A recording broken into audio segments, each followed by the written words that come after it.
La jeune fille de 16 est tombée enceinte et a été chassée de chez elle. Des années plus tard, elle est revenue pour choquer tout le monde. Rejetée, abandonnée dans des rues froides et dangereuses, elle serrait son ventre avec une promesse silencieuse. Elle survivrait coûte que coûte.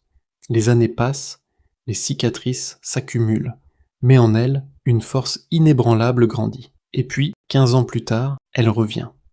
Un retour inattendu et mystérieux qui bouleverse tous ceux qui l'avaient oubliée. Comment a-t-elle survécu? Que cache-t-elle derrière ce sourire énigmatique? Son histoire va vous émouvoir, vous surprendre et vous laisser sans voix. Jusqu'à la fin, vous découvrirez la vérité stupéfiante sur ce retour impossible. Mélissa n'était qu'une adolescente de 16 ans, une fille pleine de rêves et d'innocence. Dans son petit village où tout le monde se connaissait, elle passait ses journées à courir pieds nus sur les chemins poussiéreux, le sourire éclatant malgré les difficultés d'une vie modeste. Sa mère, autoritaire et obsédée par les apparences, veillait à ce que la famille reste irréprochable aux yeux des voisins. Mais ce bonheur simple vola en éclats le jour où Mélissa découvrit qu'elle portait une nouvelle vie. Lorsqu'elle annonça sa grossesse, le silence qui suivit fut plus terrifiant que les cris qui éclatèrent ensuite. Sa mère, le visage déformé par la colère et la honte, hurla qu'elle avait déshonoré la famille. Traîtresse, fille indigne, comment as-tu osé? Le regard de son père était encore plus douloureux, froid, distant, comme si elle n'était plus sa fille, mais une étrangère. La décision tomba comme une sentence. Elle devait partir. Cette nuit-là, sous le regard impitoyable de la lune, Mélissa fut jetée dehors avec pour seul bagage la peur et l'incertitude.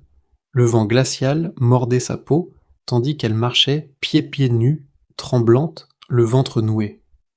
Chaque pas l'éloignait de son enfance, et la rapprochait d'un destin inconnu.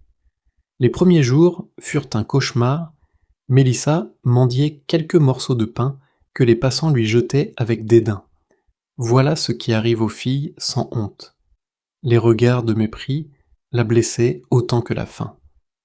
Les nuits étaient les pires. Elle dormait sur des cartons humides, écoutant les chiens errants et les rires moqueurs au loin. Puis un soir, une pluie torrentielle s'abattit sur elle. Trempée, grelottante, elle serrait son ventre. « Ne t'inquiète pas, mon bébé, je te protégerai. » Mais même ces mots semblaient fragiles face à l'horreur de sa situation. Un soir, alors qu'elle était à bout de force, elle croisa une vieille dame. Ses yeux ridés reflétaient une compassion sincère, comme si elle comprenait tout. Elle lui tendit la main, et pour la première fois depuis longtemps, Mélissa sentit la chaleur d'un foyer. Une couverture usée, mais réconfortante, un abri, une chance. Les mois passèrent. Malgré la pauvreté, Mélissa accoucha d'un petit garçon. Elle le nomma Samuel, un symbole d'espoir dans un monde sombre. Mais la vie restait dure. Elle mangeait moins pour nourrir son fils. Elle travaillait pour quelques pièces. Elle subissait les humiliations. Mais dans ses yeux brillait une flamme, celle de l'amour, celle de la détermination. Un jour, tout bascula. Des hommes les attaquèrent dans la rue. Ils arrachèrent leurs maigres affaires. Mélissa tenta de protéger Samuel, mais reçut un coup violent. Elle s'effondra, puis vit son fils être emmené. « Non, laissez-le !» cria Mélissa. Elle se releva et courut. La douleur, la peur, rien ne comptait. Quand elle les retrouva, elle se jeta sur eux avec une force désespérée. Mais elle ne faisait pas le poids. Alors qu'un homme levait une barre de fer, des policiers arrivèrent. Les agresseurs prirent la fuite. Ce jour-là, Mélissa comprit une chose. Elle ne pouvait plus seulement survivre, elle devait changer de vie. C'est là qu'elle rencontra Sarah, une commerçante au grand cœur. Elle lui proposa un travail simple, nettoyer sa boutique. Mélissa accepta et travailla sans relâche. Peu à peu, Sarah lui apprit le commerce. Comment vendre, comment gérer, comment convaincre. Mélissa apprenait vite, très vite. Un jour, elle entendit parler d'une opportunité, un projet, un homme riche, une chance. Elle prit une décision folle, se présenter. Sans expérience, sans statut, mais avec du courage. Face à l'homme d'affaires, elle tremblait, mais elle parla avec passion, avec vérité. Et contre toute attente, il lui donna une chance. « Ne me décevez pas, dit l'homme. Ce fut le début de tout. Mélissa travailla, jour et nuit. Les échecs furent nombreux. Mais elle ne lâchait rien, pour Samuel, pour elle, pour cette promesse qu'elle s'était faite. Les années passèrent, et elle réussit. Elle devint alors une femme d'affaires que tout le monde respecte. Puis un jour, elle revint dans son village. Une voiture de luxe, une femme élégante. Et à ses côtés, un jeune homme confiant. C'était Samuel. Les regards se figèrent.